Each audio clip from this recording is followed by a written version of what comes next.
Hello, everyone. Happy Friday or calming Friday, pulling yourself back together Friday, whatever it may be for you. Here we are together, and this is a great place to be together on Disruptive Conversations. I am very thrilled to have Bobbi Rebell be joining us as my guest, and we're all going to benefit in so many different ways from having this conversation. I'm waiting for Bobbi to come on.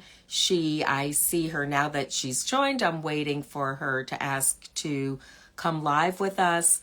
And we're going to be talking about a very important aspect of wellness, which has to do with our financial wellness. And this is the space that Bobbi lives and breathes. Okay, she's requested.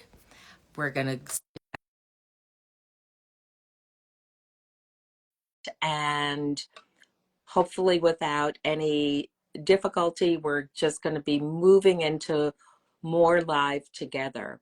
And here she comes on, and we have done this. Hi. Bobbi, what is I have to this? adjust my shot, Yeah, of because we course. set up. Yeah, I set up vertical. yeah, Now yeah. we're like a little squares. Yeah, we're good. We're good. I see the top of your head. We're good. I'm going to be. This has already been a success as we're both on seamlessly, and so I'm going to be introducing the show, myself and you, and then we roll into our conversation together. So happy to have everybody here. Welcome everyone to Disruptive Conversations with thought leaders, entrepreneurs, influencers, financial planners, uh, authors, and people, women who have done really extraordinary things and do every single day. And we deep dive into the experiences these women have needed to navigate and conquer in order to have achieved their personal and professional success up to this point in time. I'm Dr. Risa Reiger, clinical psychologist, and I'm an expert in change. And here's the good news, which is that positive change can happen at any point in time. You're never too late. But in order to create positive change, you need to disrupt. We need to disrupt a thought, a feeling, a belief, a habit, a behavior in order to create our 10.0 lives. And that's what this series of conversations is all about. And I am so thrilled to have Bobbi Rebell join us on that journey today, and I'll be introducing Bobbi. And particularly at a time when wellness is so important, one facet of wellness, and that's really Bobbi's lane, what she lives and breathes is financial wellness. So Bobbi is a certified financial planner. She's the founder of Financial Wellness Strategies, and here's the title of one of her books. She is the author of Launching Financial Grownups: Live Your Richest Life by Helping Your Almost Adult Kids Become Everyday Money Smart. And we'll be going into that more, obviously. So there's so much more to say. And Bobbi has been on every media outlet that you could possibly imagine. And they have loved her so much, they've had her on repeatedly. Thank you. And so we get a chance to spend time with her today and have her share her wisdom, her heart, and her journey with us. So, Bobbi, it's so great to see you and have you on. Thank you so much for having me. I feel like I need to hire you as my new publicist. This is what an amazing introduction. So thank you. You just gave me the sunshine for today. Oh, that's great. Listen, that's what we do. That's part of why we have this show, is that we shine sun on one another rather than throwing shade. We hmm really look to do very much the opposite and make that a commitment of shining sunlight. Uh, so, Bobbi, is there something I didn't mention in my introduction of you that you would like to say? Well, I first of all, thank you. Like I said, that was a spectacular introduction. I do have two books. You actually, you did ask me to have them for you. This is Launching Financial Grownups, which is my second book. My first book was How to Be a Financial Grownup. And so there's sort of a pair because what I noticed, my background is actually in journalism. I had every behind the scenes position you can imagine, worked overnights. But eventually I did get to be on camera as a TV anchor at Reuters. And the young women at Reuters would come to me and ask me all these financial questions. And so they were all kind of coming into adulthood, and there was no real guide on how to be a grown up from a money perspective, adulting for money. And so I came up with that book, and that was great. It led to a lot of opportunities. I ended up leaving Reuters to take on those opportunities. But then I needed the second half because we focus so much right now, and it's a good thing that we do, on young people, on sort of this quarter life crisis, on Gen Z, and the youngest of the millennials, and how hard it is for them moving into adulthood from a financial perspective, especially because for many of them, in fact, my middle child, in college, it was a pandemic. So they didn't get the normal platform to move into adulthood. And it's been really challenging for that generation, but we didn't have something for parents. So then the complementary book, as you mentioned, is launching Financial Grownups, which is for the parents, because we speak so much to the young people. As a parent, it's really hard. We're there with them and we love them so much. I'm going to cry. We love them so much that we're rooting for them, but we have to balance. We're no longer parents of little children where we can kind of do the things with them all the time. We can show them by example, but we do have to kind of launch them. And the original book name was Raising Financial Grownups, and we changed it to Launching for that reason, because it is so hard and such a delicate balance to support them and yet have the courage to let them go and make sure they have that confidence to know that we believe in them. And it is something that I myself, and I talk about it in the book, struggle with to this day. And I think a lot of people relate to that. So they're both complementary books. We can talk later on about a third book I've got, which is just an idea at this point. The other thing I want to mention is that you so kindly mentioned my company, which does financial literacy workshops, programs, and such, generally for groups. But I called it financial wellness strategies. The original name was going to be Financial Wellness Solutions, and I went to strategies, not solutions, because to some of the things that you point to, it's not like there's just this tied up with a bow solution. It's that we have to continue to evolve and develop strategies throughout our life, because circumstances do change and we have to be able to course correct and make adjustments and really think about resilience, not solutions. So it's strategies, financial wellness strategies, not solutions. That's perfect and a great segue. I want to thank you for this segue to ask you, well, what is it, we're talking about disruption, Right. and the things that we talk about is disruption. And so what is it that you needed to disrupt in yourself in order to have achieved your personal and professional success up to this point in time? I had to have, this is such a cliche answer, but cliches are there for a reason. I had to have confidence in myself. I mentioned earlier that I had been a journalist and I had moved up to the point where I was an anchor at a global business, news organization called Reuters. And a lot of people had doubts in me when I said that I wanted to write a book. And I will tell you, I went on this mentor tour and just asked everyone that I knew. I didn't ask them if I could pick their brain. I didn't ask them for coffee. I said, I need career advice. Can I come to you? Will you give me 15 minutes? I didn't pretend that it was anything but that. And I think everyone said yes. And I went to their office. I went wherever it was convenient for them. And that courage that people, and it was women. I mean, it really could have reached out to men too, but it was women.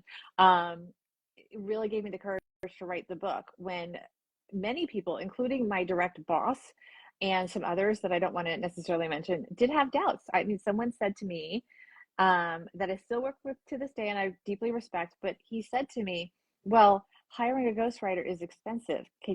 Are you prepared to pay that? And I was kind of upset by that. So far, I wrote these two books myself, for good or for bad. I did not have a ghostwriter. I had an editor from the publisher at the last minute, but I wrote them myself. And I think that I had to, and it was definitely through the help of this sort of army of women, that I had to believe in myself, that even though people said, because I was a TV journalist, and I guess I left that out. Sometimes people think TV journalists can just read a teleprompter. No one thought that I could actually write a book, let alone two. And so I think I had to really believe in myself that I would find a way to do it. At the time of the first book, my son, it's hard to believe it, but it's true because it's in sort of the introduction. My son was only 7 when I started writing this first book. So I had 3 kids at home, a very full-time job, and I carved out the time. I remember, Saturday night going across the street after the kids went to bed and sitting at Whole Foods where they had big tables and fluorescent lights. You could use the Wi-Fi for 2 hours at a time. So I would buy like water and a little fruit salad kind of thing. So I made a purchase. I went up to this, there's a second floor cafe. And it was right across the street from my house, so I could get home if I needed to. But my husband was great, super supportive. And I would just sit there and I would write for 3 or 4 hours till they closed at 10 or 11 o'clock at night. And that way I was sort of, that was sort of my library, my quiet space to work, because I was in a New York City apartment. I didn't have an office like I do now. Right now I'm in my new office, which we can talk about. I moved. That was a crazy thing. But I got the book done and I got it published, and which also people said I wouldn't be able to do. And then from there, it opened up all of these different opportunities that you alluded to, and sort of having my own business. And that's been really encouraging, although I do miss journalism always. Well, one of the things I want to highlight about what you're saying, and I think it's so important, actually two pieces. One is that confidence is something that's built, and confidence isn't something that you can just think about. You have to enact it. You have to take it on the road. You have to take it outside of your thoughts and actually, try it out and test it. That's one piece of it. And then the second part I really want to highlight here is that you went out and contacted people, and you were willing to take that confidence, take that courage, and have an ask, and have a very specific ask. And, and some of the people talk about picking brains, and there's something about that. There's something about that language that for me, it's like, I don't want anyone to pick my brain, because that sounds sort of predatory. And so share information, share your wisdom, talk about your experience. Can I ask you some questions? Because you've got such a wealth of knowledge in this. And to be able to go forth and to do that is another place of building your confidence. And no one can do that but you. And you make a great point. I was very direct. I did not, what I get frustrated with is people say, oh, well, let's go out and let's have lunch. Well, if you want to have lunch for social reasons, that's great. But if you want to have a 2 hour lunch, which, because by the time you leave your office and get there and order, it's 2 hours of my time. If really all you want is my advice or my help, maybe in some cases, making an introduction or something, please just be direct and let me make a decision about that. Don't pretend that we're suddenly going to be best friends. You don't have to be best friends with everybody. Some people can simply be career mentors, career supporters, or in a network of people, of women, or it can be, men and women, whatever it may be, but that support each other in your careers. Not everything has to be under this auspices of, I want to be your best friend. It's okay. And I really appreciated that. I remember when I first started this business, I was still in New York. I had, it was a wonderful place called Luminary, had office space. And I was a member, and I would come down there. I would drop my son off at school and then go down to the Flatiron District where it was. And on, I believe it was Wednesdays from 10 to 12, every time someone asked me for something like that, for advice, and they wanted to go, let's go to lunch. I really want to learn more about you or your career. Can you help me with this? I'm thinking about this. I want to learn about book publishing, whatever it is. And I would say to them, you know what? I'm available from 10 to 12 on Wednesdays. Here's my Calendly. Book a half hour and come to me there. And that way we weren't standing around at Starbucks getting our orders. Can we find a table? Maybe I don't know her. What does she look like? And so on. And finding, it's just like, we're going to meet and I'm going to help you and we're going to get stuff done. And it was great because it was generally young women who someone said, you should talk to Bobbi about something, and I could help them. And it wasn't disruptive to me because I was working up till the minute they came. And, for the most part, people are on time, but if they're 5 minutes late, I'm not standing at Starbucks. Should I order? Should I not order? I'm not sitting at some lunch place and so on. You don't have the awkwardness of, well, who's paying for this lunch now? Because they asked me, and yet I'm much more senior to them. And, where are we picking?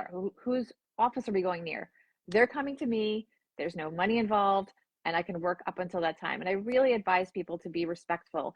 If you're asking someone for advice, go to them and find a way to do it in a seamless way like that, where you just go to their office and meet with them. And many people, I just went to their office and sat in their office for 15 minutes, and it was just easier for them.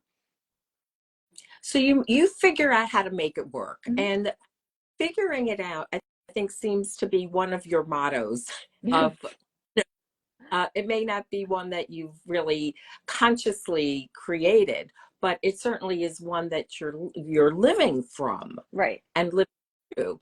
Right. So when Well, when you I'm saying make yeah, it easy for them. I guess that's what, when you have an ask, take away all the friction. Take away them having to leave the office. Take away any cost. Take away any extra, it does take brain power. Where are we going? What time, how am I going to get there? Am I taking a car service? Am I walking? Make it seamless for them, the lowest effort possible, because you are basically getting free consulting. And so I think it's important that we remove those barriers, make it easy, and then be bold when you ask someone for something. Don't be shy about asking someone for help, because people do love to help people. that's that's a belief to lead with, unless you hear otherwise. But also, I think that as women, in how we've been socialized, that coming to the point, saying, I need your help, this is what would be useful for me, can you please? And that we kind of massage it in Mm-hmm. all sorts of ways, because it's shifting and going over a threshold to just be, I could really use this business advice. Mm-hmm.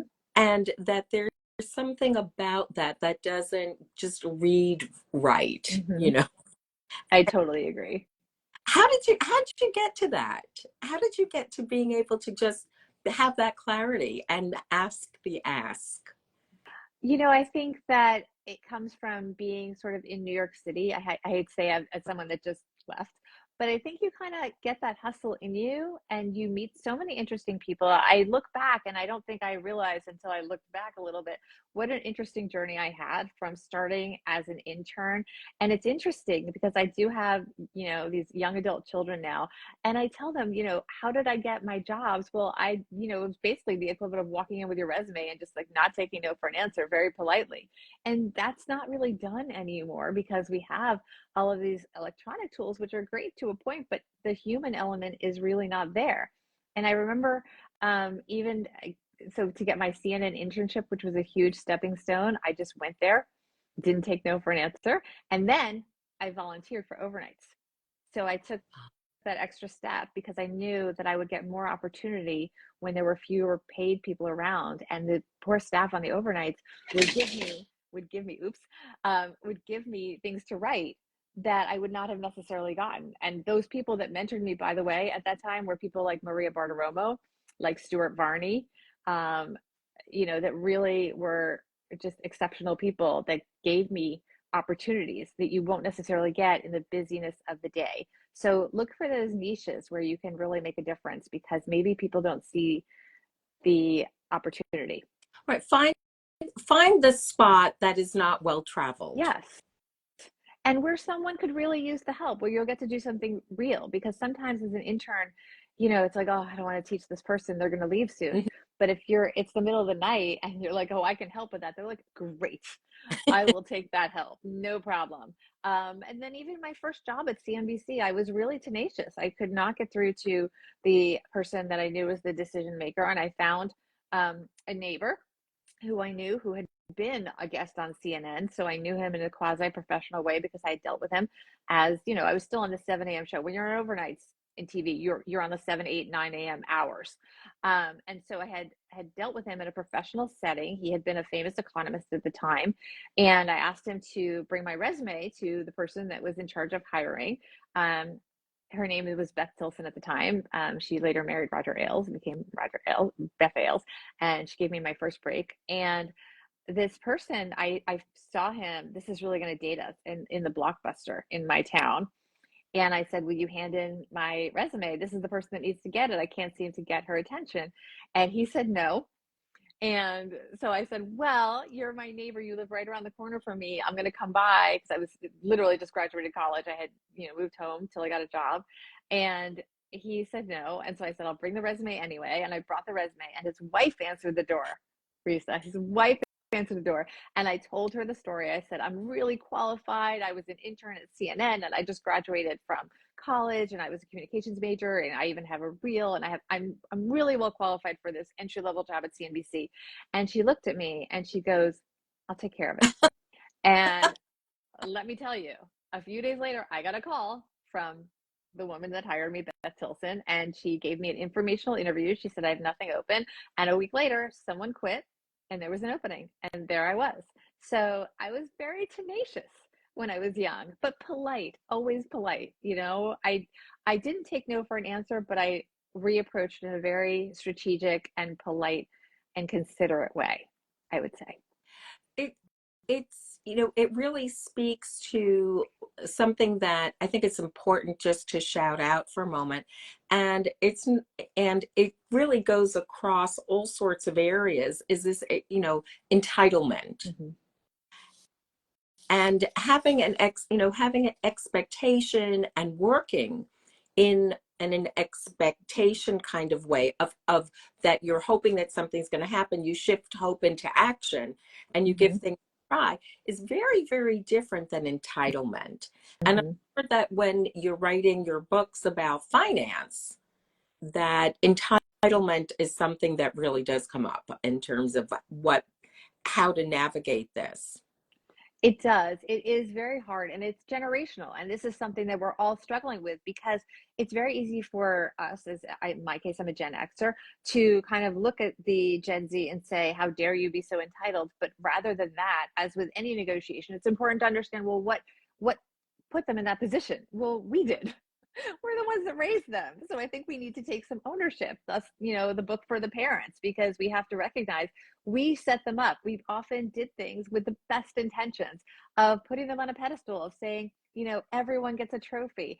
Everyone, oh, you have an interest in that? Sure, let's get you these lessons. Sure, let's get you these lessons. And then we wonder why we don't have the same kind of self-sufficiency in the next generation that we have. And there is this sense of entitlement, but I think it's important that we take some ownership of that as well, because we are there. We are the ones that raised them. And we have to remember that. And, so it's sort of delicate. And that's sort of why I wanted to speak to the parents, because it is the parents that ultimately are the largest stakeholders in our children's lives. We do a lot of finger pointing when it comes to financial literacy. We say, oh, the schools should teach it starting in whatever, kindergarten, nursery school. Oh, they should have it in high school. Oh, it should be a college graduation requirement.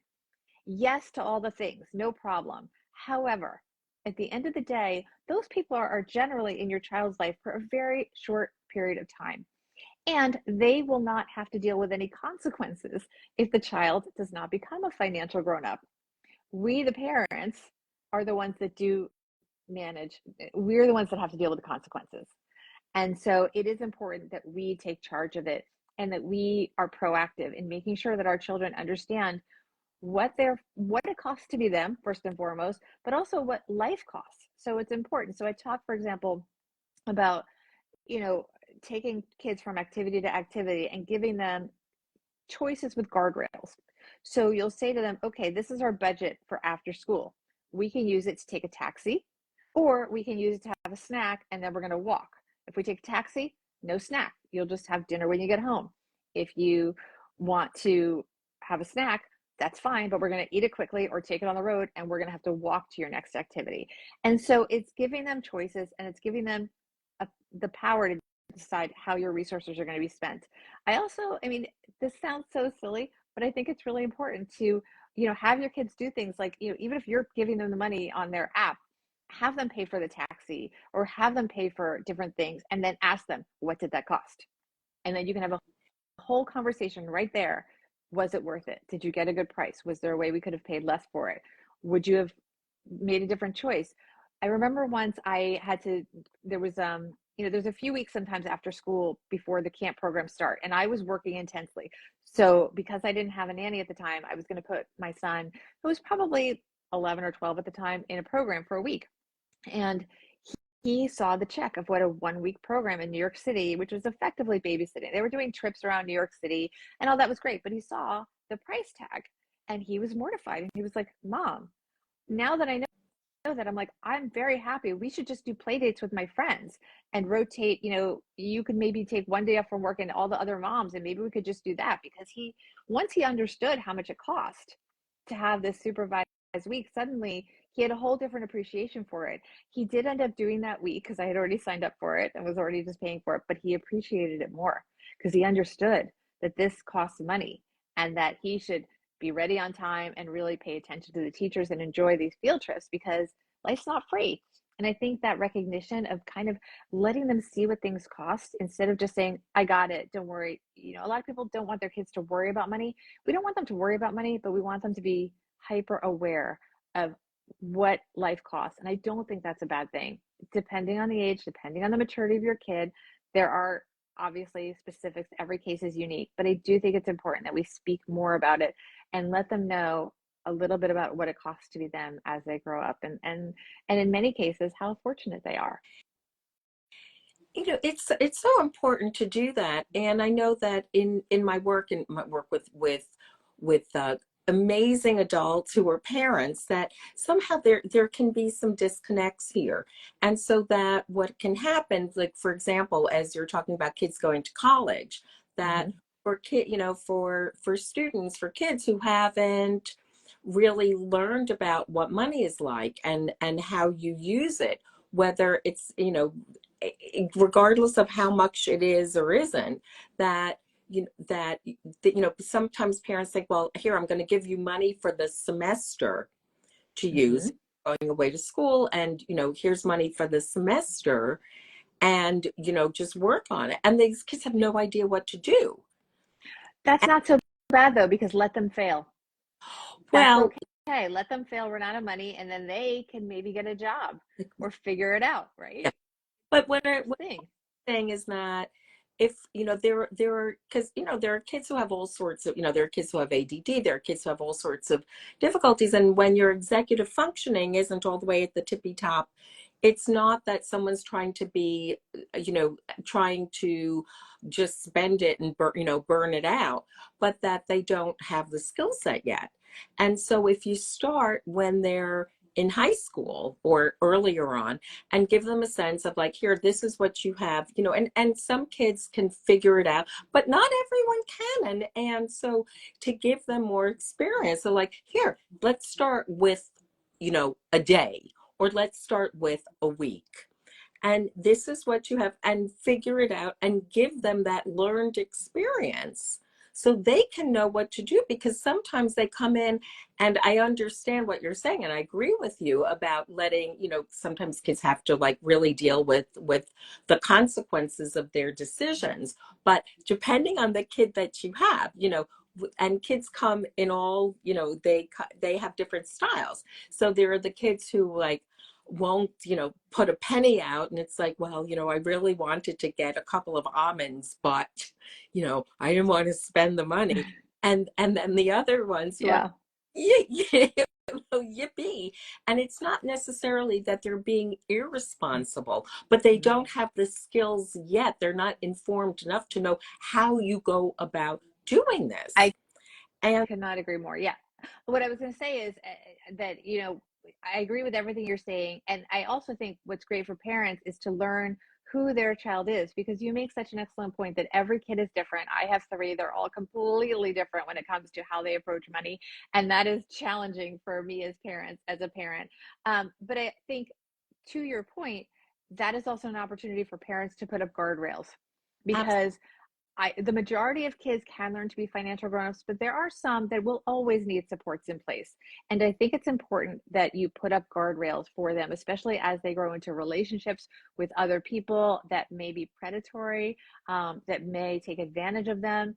And I think that we need to really know our children, understand their money strong points and their weaknesses, and make sure that we set them up for success, even if in some cases that does involve some guardrails, as I said. But we also, if they are capable, we should definitely push them to be financial grown-ups.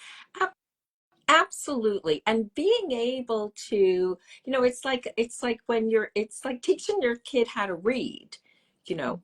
And so some kids they do great with a phonetic approach. Some kids need whole language orientation to it.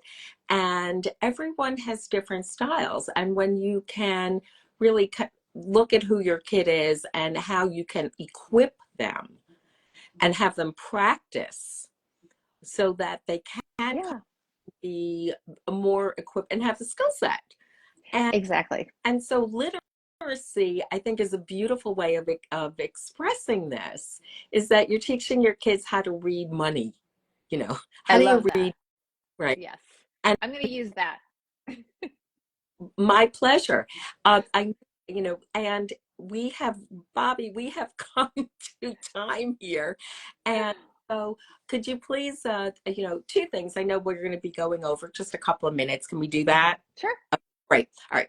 So one question is, what is your next disruption? And also, what's one last golden nugget here to leave us with? So I think my next disruption is I started a new life. I moved to Florida from New York.